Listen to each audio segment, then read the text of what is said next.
7 is testing a wood beam in flexure. Does this remind you of lab number 6? Probably you have your lab number 6 maybe yesterday or this morning before deadline. So if you remember lab number 6, which was steel beam in flexure, so we kind of looked at steel beam behavior in bending, and today we will do the same thing, but for a wood beam. So let's get started here. I always love to show you some photos where you can kind of feel what we're talking about. So in this slide here, on this picture here, you see I have a basement, which we've seen. I've showed you this before, okay? I showed you when we talked about compression, and we said those teleposts, those are in compression. But today, the discussion is not about the telepost. However, it's about the wood beam. So this is very typical framing, as I said before. Those are the floor joists supporting the main floor. And because the distance from this wall to the wall on the opposite side is too long, which means my joist cannot really span all the way. So that's why we have to add this thing here in the middle. And this thing here, it is a wood beam, wood beam. And also because the span from this wall to the other wall is too long, and that's why we provide intermediate support by adding the telepost for the beam. It's very interesting and very important that you guys need to understand and get to start to get this feeling of how things are supported in our structure as CVT. So what happens here, your floor is supported on the joist. The joist, you can see it goes and land here on top of the beam. And then the beam is supported here to go to your telepost. And then finally, something that we don't see under every telepost, there should be a little footing that takes your load and give it to the soil. Okay, very, very important that you guys need to start building this sense of how structures behave at this time. So you can see here my wood beam is it starts here at the concrete wall, and then supported here at the telepost, one support point here at the telepost, and it keeps going until the end. Anyway, so there is a one name. I'm gonna pass it over to you. You will hear it somewhere in other courses. This beam, it's called the continuous beam. Continuous beam, because the beam, you can see the beam is not three sections. The beam is only one piece, continuous, and it goes on top of the telepost. That is unlike our beam in our test today, because our beam in our test is simply supported, which means it's only one span. Okay, time now to move on and look at our objectives. As usual, we have for every lab we covered so far, we have some objectives that we want to achieve. And the objectives here are two things. We want to find, actually it's one thing, but different ways. So basically our objective is to find the modulus of elasticity. You guys remember modulus of elasticity, which we always use letter E, is very important property of the material. It tells you how elastic your material or how stiff your material is. However, we do that for timber beam, so that's for wood beam here. And the way we do it is we will do it by the measurement of deflection. So you will see soon we will measure deflection, and also we will measure slope. And you will see, I'm going to show you the equations that helps you to find your modulus of elasticity based on deflection measurement and also based on slope measurement. Okay, let's go ahead and start our test. So before we start, this is a sketch to show you how the test setup look like. So we have a wood beam. So this beam is wood, and it's not double section. It is wood beam, okay? And it is supported on 2 points. So we have one support point here, and we have a support point here.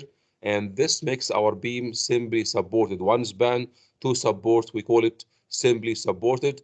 And the span is over here, and the span is given to you in the lab data. It's a 3,000 millimeter, like 3 meter span meter. On top of our beam, we apply here a load, 2-point loads like P and P, and simply we cut our beam into 3 equal segments. like L over 3, L over 3, L over 3, which is 3 meter divided by 3. So this will be 1 meter, 1 meter, 1 meter. Again, all the data is given into with the lab raw data. Are we ready? Let's go ahead and show you a picture of the same thing. So this kind of a sketch. Let's see a photo. So here is our test setup, and this picture is taken from SATE Lab. So in SATE Lab, we have two beams. Probably we have so many groups, and that's why we have two tests set up. So one on this side here, which we'll look at it. So really what I want you to do is right now is kind of quickly compare between this picture here and this picture here. Are we doing the same thing? So let's start here. So where is my wood beam? My wood beam is here. That's my wood beam.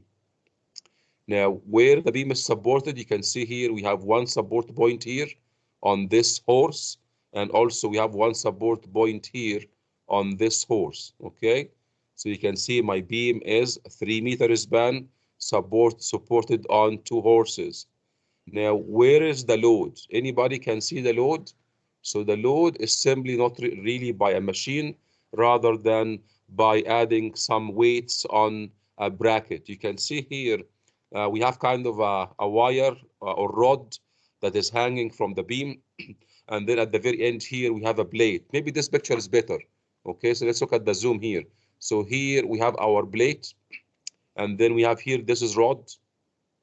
And then when we apply the weights here, simply grab into our beam and push your beam down. And how many point load? Do you see that? How many point load? We have point load number 1 here and point load number 2 over there. So we have 2 point load. Okay. Now, since you will learn shortly about our measurement, I'm going to go ahead and show you our measurement. So as I said, we want to find the modulus of elasticity by means of measurement of deflection and slope angle. So you can see here, this thing here, it's kind of a dial gauge, very similar or the same as the one that you've seen in your steel beam testing, where it is installed to the underside of the wood beam. So whenever the beam wants to go down, it will push onto the dial, and the deflection dial, excuse me, it will start to get some reading. So that's for deflection. We will have a better discussion later on. Just give me some time. I'll show you a better zoom to what's going on there. But just for now, think about this one as where we measure deflection. Now, also we said we will measure the slope angle. So for now, how do we measure it? We measure it using this guy here. And this guy, I'm not sure if any of you used it before or had some experience or maybe have seen it in your first year surveying classes. Those are called surveyor level. And in general, surveyor level, it is something that we use to find the elevation difference between points. We will use it today to measure the slope angle indirectly, as you will see very, very shortly. So anyway, really what I want you to understand from this picture is we have two devices, one that measures the deflection at the mid of the span, and the other one measures the slope angle at the end of the beam. That's it. Now also, which is the last information, now you know that wood is not the same. We say wood, but woods can be of any different species. We have so many wood species depending on the tree that they come from. Okay, so in this lab here, we're using one species called cedar. The name is somewhere here. You can see the name is over here, hidden behind the bracket. It's a cedar beam. Okay, because I think that's one of the questions on the lab. What is the species of the beam? So it's cedar. Now, this slide is very important because this slide, it simply tells you what is our measurement. So before we start, let's think this way. So if I have a beam with no load, how my center line will look like? If I have a beam and it doesn't have any load, we're not adding any load. So very simple, the center line of the beam will look like this, will be just a straight line, no load, no load. Once we apply some loads here on our beam will deflect. And simply this line here will represent how it deflects. So what we do is we have two measurements. I'm going to start with the easiest one. The easiest one is deflection. Deflection is very easy. So I have point here before the loading, and my point went down after the loading. And the deflection is nothing more than how much my point went down. And we can measure this one using my deflection gauge. Let's zoom in and you'll see what's going on. So you can see here, this is my deflection gauge here, and you can see it goes and touch my beam to the underside. If my beam wants to go down, it will push on the dial, and your dial will start taking some readings here. So that's how we measure deflection in millimeters, okay? So deflection is in millimeter. We take the reading here. Also, I want to make sure that you understand when I change the load, what happens to my deflection. Any help? If I add more load, what happened to this dial? Should keep turning. Yeah, it will add. So the more load I add, I will see more deflection here, okay? Because you will see in the lab, you will see with change of load, you get change of deflection. Now, the tricky part is the one coming. The next one is the tricky one. Now, I said, look at this. What happens to my beam at the end? You can see there is a slope. Maybe in the middle, the tangent to my curve is horizontal, while at the beginning of my beam, there is a slope. We want to measure this angle here. I call it angle phi, which is here. So this angle here, how can I measure the angle? So we here, I'm going to show you one method to show to measure the angle indirectly. We're not really measuring the angle. We're measuring something that allows us to estimate the angle, which is very simple. It is based on surveyor level. Watch this. So I'm asking you here, if you have your surveyor level, which is here, and again, I'm going to probably zoom in here. So I'm going to zoom to the left side. This is your surveyor level in here, okay? And you can see it is hanged on a bracket, and the bracket is fixed on the end of the beam. As this beam deflects, this guy will simply rotate, okay? Now here is what's happening in a sketch. So before the load, what happens to my line of sight? Remember, this is called line of sight. You probably heard this name from your first year surveying course. So when I have no load, so load is zero, where is my line of sight? My line of sight is perfectly horizontal, and we add here at very far distance, like a distance G. So we have a distance G from the surveyor level to where is my ruler or staff or my scale. So I'm going to take here a first reading, and when there is no load, my line of sight is horizontal or perfectly horizontal, and I'm going to take a reading R1, R1. You remember, we have this ruler on the wall, and simply, for example, my surveyor level will take this reading, okay? Now, I'm asking you, what happens when I apply load here? When I apply, I push my down. Look at this. This what happens. My beam will deflect, and my surveyor level will go down. And in terms of line of sight, it will also go down. The more I add load, the more I get slope. So what I'm asking you, what happens to R2? And R2 corresponds to the reading on this staff or ruler here after you apply the load. Any help? Does the reading on the staff stays the same no matter what's the load? No, it changes. Changes. Now now we're coming very, very close. Now I know the G, I know how far my surveyor level from the ruler or the staff. I got to reading. Is there any simple equation to give me the angle phi with respect to or connected to the G and R1, R2? That is very simple. Let's go ahead and subtract R2 minus R1. So watch this, So what if I take R2 minus R1? For example, this will be R1, okay? And this will be R2. So where is R2 minus R1? Simply, it is this distance here, okay? On this sketch, it is this distance here, okay? Now, what if I divide the R2 minus R1? I divide it by the G. What do I get? If I subtract R2 minus R1, then divide by the G. What do I get? Very simple. I get the angle phi in radian. Okay? This is the angle phi in radian, or it is the tan of the angle in degrees. You know what? Don't forget about degrees. Just get R1 R2 minus R1 divided by G, then you'll get the deflection angle or the slope angle by in radian. Okay, let's move on. So, you know, someone, it's not me for sure, who kind of derived this equation to kind of predict the deflection for this beam. So for this beam here, that we have a 3-point load, P and P, and the span L, and the load is at distance A, which is L over 3 from the support. Someone derived simply how much is my deflection at the mid of the span.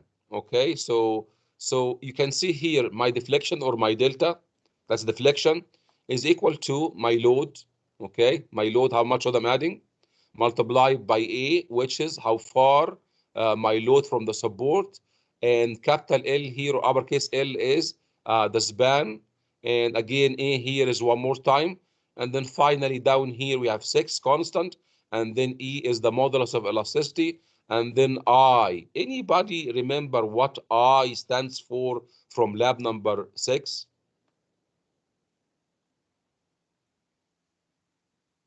You've done this probably yesterday, so you should remember what I stands for. We typically use I in strength of material and structural engineering for the same meaning. So what do you think? What Is is it I? inertia? It is the moment of inertia. You can see here, it's even on my slide. I is the moment of inertia, which is one of the property of the section. And we can find this number very simple.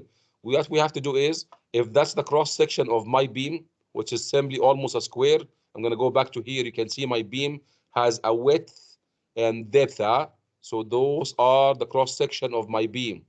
So if I know the dimensions of the beam, which we already measure and gave you in the lab data, you can simply find the moment of inertia by multiplying the width of the beam times the height cube divided by 12. And this will give you the inertia in millimeter to the power 4. If you remember from lab number 6. Now let me ask you, let me ask you, so this equation here, it's an equation that can predict or connect the deflection with other parameters.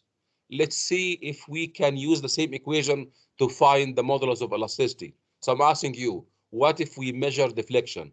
So you can see here in our lab, we're measuring deflection this way. Now, so delta is something we know under a given load, and all the measurement in terms of dimension, like what's the span of the beam, how far the point load, because that's here. Look at this test here.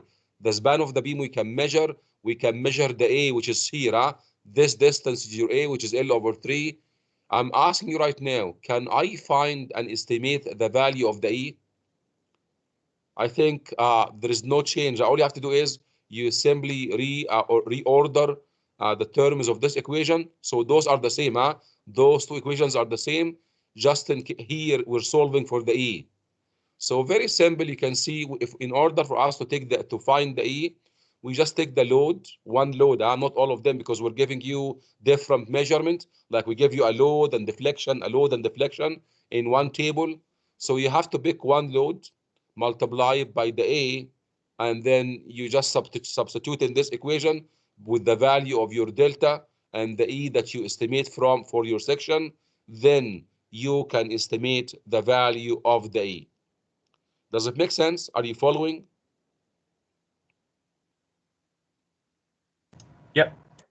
Okay, so something, please write it down right now. Write it down, circle it, whatever you want to do, but make sure you take a note that we give you a table, and the table gives you the weights in kilograms. The weights in kilograms. You cannot use in this equation weight of kilogram. The B here will be given to you in kilograms. Okay. Remember, anybody remember what will be the units of the modulus of elasticity? That's something that you've done yesterday, huh? If you submitted your assignment number 6 yesterday or this morning, probably you remember what are the units of the E, the modulus of elasticity.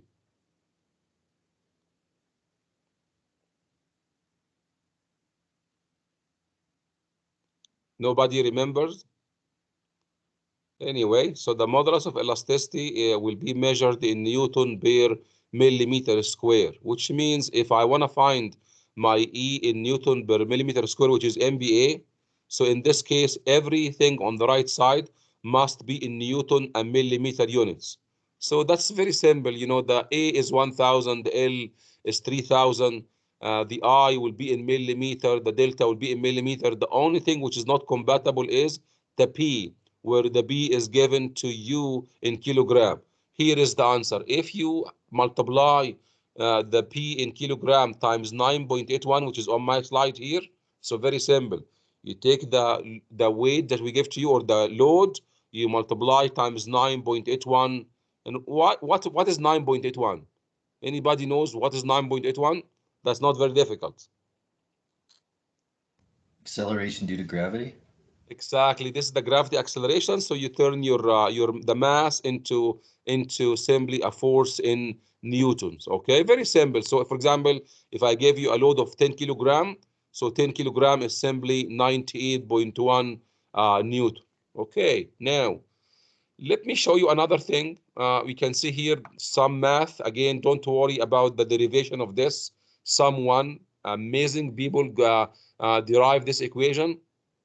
And this equation simply, it finds for you the slope angle, which is phi, as a function of the load, the A, the L, and the modulus of elasticity, and the I. It's a different equation. Remember, those are different equations. So what we can do is we can simply rework this equation one more time by isolating the E on one side.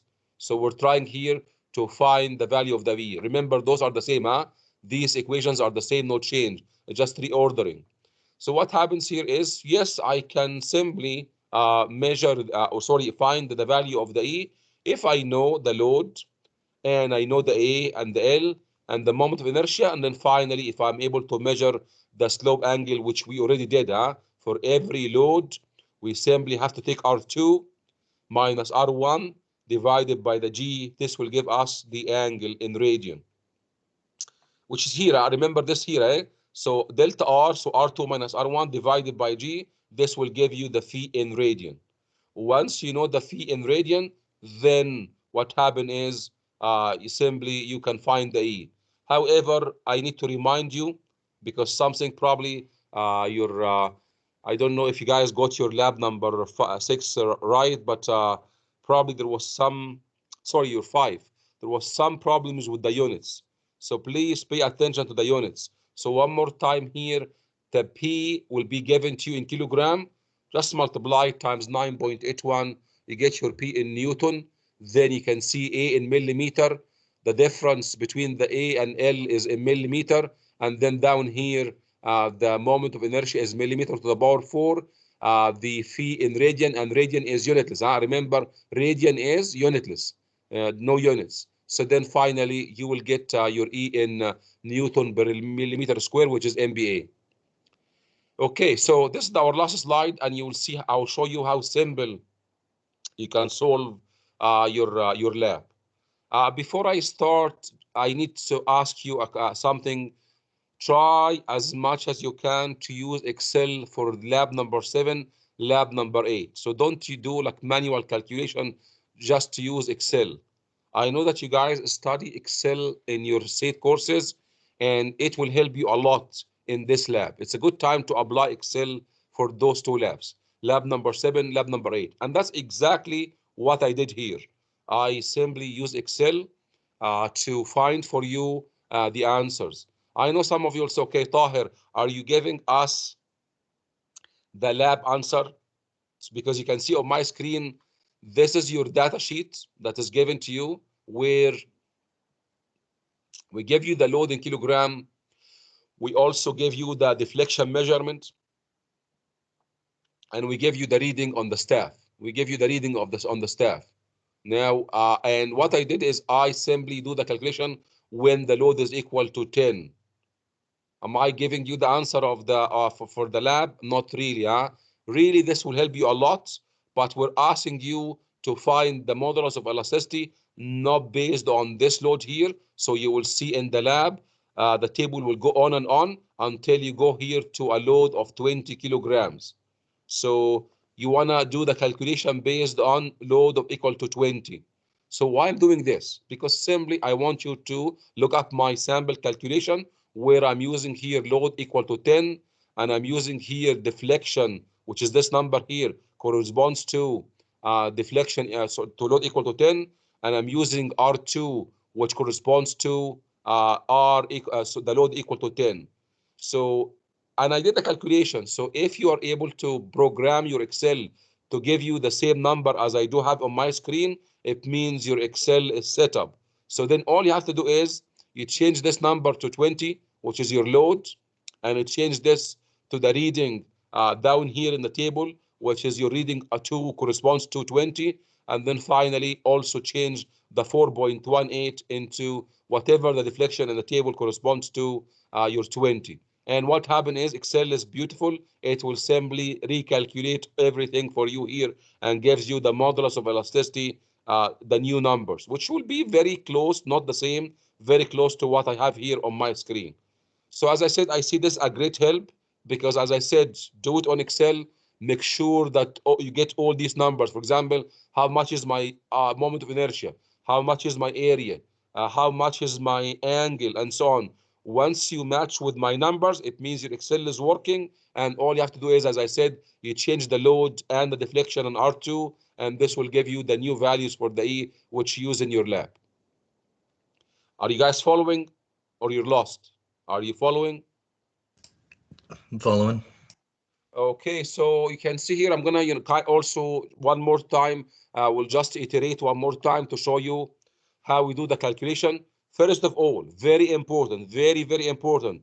You have to go from kilogram to Newton, okay? So you need to put an Excel here, a cell, and you say, okay, this number, it is this cell here multiplied by 9.81. So I got here 98.1 Newton. Going forward, every equation that has P, I'm going to use this cell, not this cell. So don't use this 10. When you program any cell, you should use 98.1. You can see here, we have some measurement which is given in your lab data. So we have the width of the beam 79 millimeter, the height is 78. Again, those numbers are constant, is not going to change. Those are the same, you will keep them the same. Next is, what is the length of my beam? 3000, it's a 3 meter, which is 3000 millimeter. How much is my A? If you remember, we're splitting our beam into 3 equal span. So my A is equal to 1000. Now, how can I find the moment of inertia? If you remember, it is simply B, which is this number here, multiplied by H cube. So you take the 78 cube divided by 12, and this will give you the moment of inertia. Again, doesn't change. It will be the same whether the load is equal to 10 or 20 or 1000. How about the area? The area is very simple. You take 79 multiplied by 78, and this will give you the cross-section area. Now, R1 even will stay the same. Where R1 is, look at where is R1 in my table here. Where is R1? R1 is here. That doesn't change because this is, we have no load, and this is R1. So for every number, simply the number here, which is R1, R2 minus R1, it is 623 minus this guy. And the number here will be 636 minus this guy, and so on. And you can see here is a sample. The number here, which is delta R, is 674 minus the initial reading 609. Okay. Later on, how much is my G? And remember, what is G? G is how far the surveyor level from the ruler. Constant, doesn't change. It is 14.79 meter. So in millimeter would be 14,790. Again, in your Excel, you take R2 minus R1, and then finally divide by G. This will give you the angle in radian. And then finally, we have two equations. I'm going to remind you, we have this equation that finds for me the E from the slope measurement, and this equation here will find for me the E based on deflection. And that's why you can see I programmed them here and I got those numbers. Anyone not following what I just said?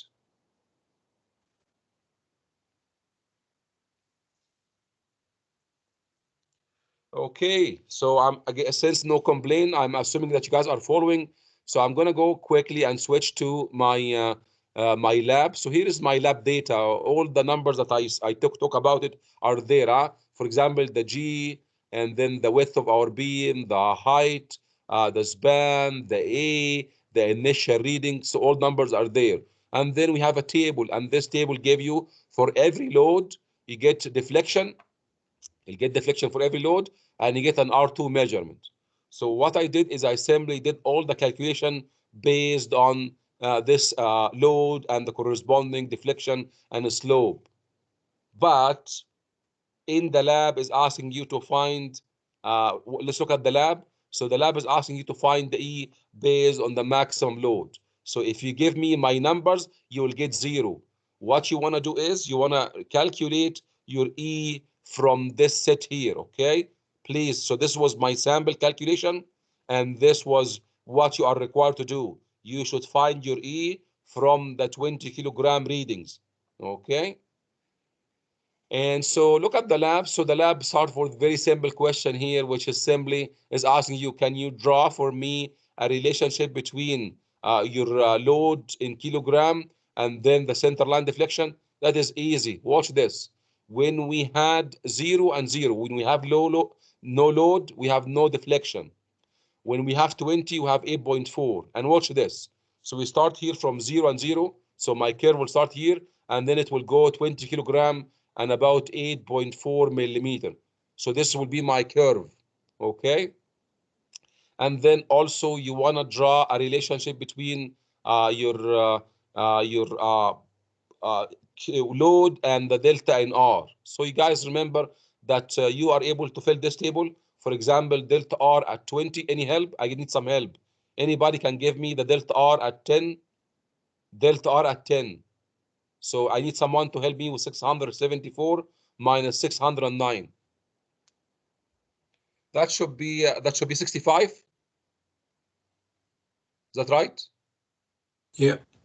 Okay, so all you have to do is you can see here on this chart here, we have a line, and the line goes from 0 to 65. So that's 65. So that's 10, 10 here. 65 is somewhere here, and the line will simply extend. So this will be another relationship between the load and the delta R. Very simple. Question number 2 is finding the E from deflection. And then question number 3 is finding E from slope angle, which we already went through. Question number 4 is just asking you to compare as usual. When we find the E, we want to compare it against whatever from the textbook. If you have the textbook. If you don't have the textbook, that's fine. What you have to do is please do Google search for E for cedar, modulus of elasticity of species like a cedar species. Okay, so search the internet for, if you don't have the book, E for cedar, because that's the wood species that we're using in our lab. Now we have two very, very tiny, simple question, 5 and 6, and those are, let's start with 5. Anybody seen this equation before? I just need one to confirm for me. Have you seen this equation before? Like the sigma, which is the stress, equal to the moment divided by the moment of inertia multiplied by y or by c, whatever. We don't care the symbol. We care the equation. Anybody remembers this equation? Nope. You guys are amazing. You need to go to lab number 6, and you will see the equation was simply the stress was equal to the moment divided by the moment of inertia multiplied by the y, okay? And y represents the distance from the neutral axis to the fibers. Like if you remember strain gauge number 1 and 7 at the extreme fibers, top and bottom, where the y was equal to the height of the beam divided by 2. Do you remember now? No, me got too much information in my brain. Okay, sir. So anyway, you can have time to remember that on your own. However, here really this equation is asking you to find the stress in your beam. So I'm going to show you, for example, let's say that's the cross section of my beam. You guys know that the stress is not the same. We have neutral axis, and in the neutral axis we have a zero stress. So my diagram for the stress will go from here, will go to zero in the middle, and we'll go to tension on the bottom. You guys probably remember, start to remember, huh? So that's this diagram here is my stress diagram, where simply the value of the C is from here to there. This was the value of the C, okay? So really, C is simply 78 divided by 2 because our beam height is 78 millimeter. I You already figured out the I. Remember, look at this. So where is my I? I is here. You already figured the I for the beam. So I'm asking you, what is missing to find the stress? What do you think?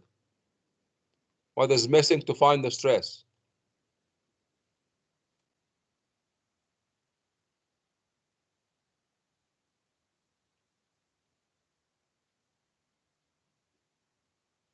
You can see what's missing to find the stress is the moment.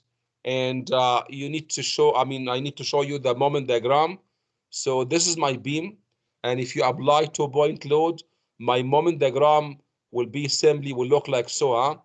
Will go from 0 at the support to one number, stays horizontal between the loads, and then finally it goes back to the 0 again. Where, how much is my bending moment? Very simple. Let's put some dimension. So the distance from here to there, we call it A, which is simply 1000 millimeters. So that was the A. And remember, my load here was simply P. So that was my load. And so the bending moment simply, the number is here, is simply P times A. This is the bending moment. So very simple, you take your load in Newton, you multiply times the A in millimeter, so you'll get your moment in Newton millimeter. So your moment, I'm going to write it clearly here, just in case if you want to review, your moment will be just B times A. Okay, P times A. So that's your moment. So moment is ready, so we can find the bending moment.